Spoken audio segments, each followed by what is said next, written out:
جنگ بدر اور جنگ احد کے بعد مسلمان اللہ کے فضل و کرم سے بہت ہی مضبوط ہو گئے تھے، اور وہاں جو کفار تھے وہ یہ چاہتے تھے کہ مدینے میں جو مسلمانوں کا وجود ہے اس کو جلد سے جلد ختم کر دیں۔ اور اسی دوران بنو نادر نے اللہ کے رسول حضرت محمد مصطفیٰ صلی اللہ تعالی علیہ وآلہ وسلم کے قتل کی ناپاک سازش کر دی تھی، تو پورا عرب ملنے لگا۔ ابو سفیان اور عرب کے جو بڑے بڑے بہادر تھے، بڑے بڑے قبائل تھے، انہوں نے مل کر یہ طے کیا کہ مسلمانوں پر اس طرح سے حملہ کرتے ہیں کہ تاریخ مسلمانوں کی شکست کو یاد رکھے۔ اس دور کا سب سے بڑا پہلوان عمر بن عبدہ تھا۔ یہ اگرچہ 90 برس کا بوڑھا تھا مگر 1000 سواروں کے برابر بہادر مانا جاتا تھا۔ جنگ بدر میں زخمی ہو کر بھاگ نکلا تھا اور اس نے یہ قسم کھا رکھی تھی کہ جب تک مسلمانوں سے بدلہ نہ لے لوں گا بالوں میں تیل نہ ڈالوں گا۔ ابو سفیان نے عمر بن عبدہ سے کہا، کہاں یہ مٹھی بھر مسلمان اور کہاں ہم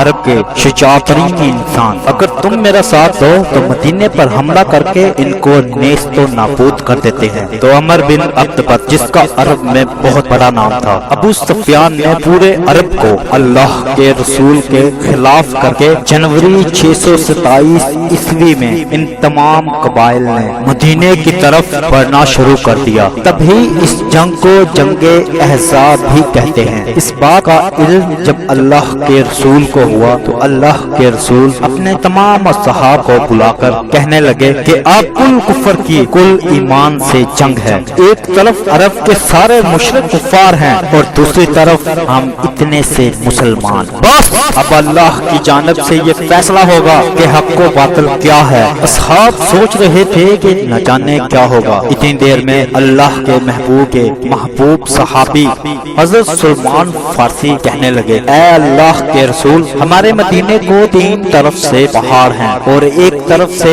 آنے جانے کے لیے اللہ نے رستے کو قائم رکھا ہے، کیوں نہ ہم اس رستے پر ایک بڑا سا کھڈا کھود دیتے ہیں تاکہ کفار فوری طور پر مدینے پر حملہ نہ کر سکے۔ تو تمام اصحاب نے اس مشورے کو بہتر سمجھا اور سب کے سب لوگ خندق کھودنے میں لگ گئے۔ تبھی اس جنگ کو جنگ خندق بھی کہا جاتا ہے۔ عرب کی زمین پر اس طرح سے خندق نہیں کھودی جاتی تھی۔ 6 دن تک تمام مسلمان خندق کھودتے رہے۔ بالآخر شہر کے دفاع کے لیے 5.5 کلومیٹر لمبی، 4 میٹر گہری اور 9 میٹر چوڑی خندق کھود لی گئی۔ جیسے ہی ابو سفیان، عمر بن عبدہ اور ان کے ساتھی مدینے کے قریب آئے تو دیکھ کر حیران رہ گئے کہ یہ مسلمانوں نے یہ خندق کھود کیسے لی۔ یوں 4 ہفتوں تک وہ مدینہ سے باہر رہے۔ عمر بن عبدہ نے کہا، جس طرح سے مسلمانوں نے یہ خندق کھودی ہے یہ میری توہین ہے۔ وہ اپنا گھوڑا دوڑا کر خندق عبور کر کے مدینے آ پہنچا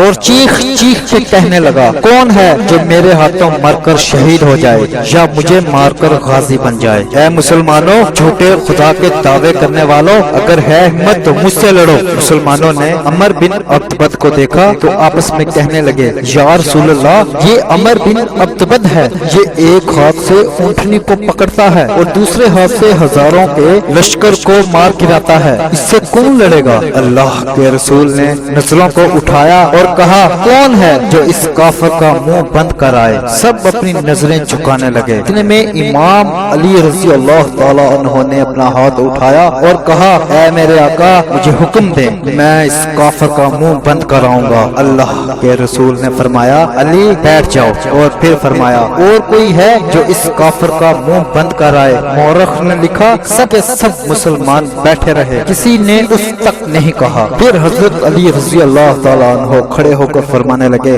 یا رسول اللہ، میں آپ پر فدا ہونے کو تیار ہوں۔ اللہ کے رسول نے فرمایا، علی بیٹھو۔ آپ نے آخری حجت کو تمام کیا اور تمام مسلمانوں سے مخاطب ہو کر فرمایا، کوئی ہے جو اس کافر کا منہ بند کر آئے؟ مسلمان خاموش رہے اور سب نے نظریں جھکا لی، اور پھر سے اللہ کے شیر حضرت علی رضی اللہ تعالیٰ عنہ اٹھ کر فرمانے لگے، یا رسول اللہ، آپ مجھے حکم دیں، جب تک یہ علی قائم ہے آپ پر اور اللہ کے دین پر کوئی بری نظر نہیں ڈال سکتا۔ تو بس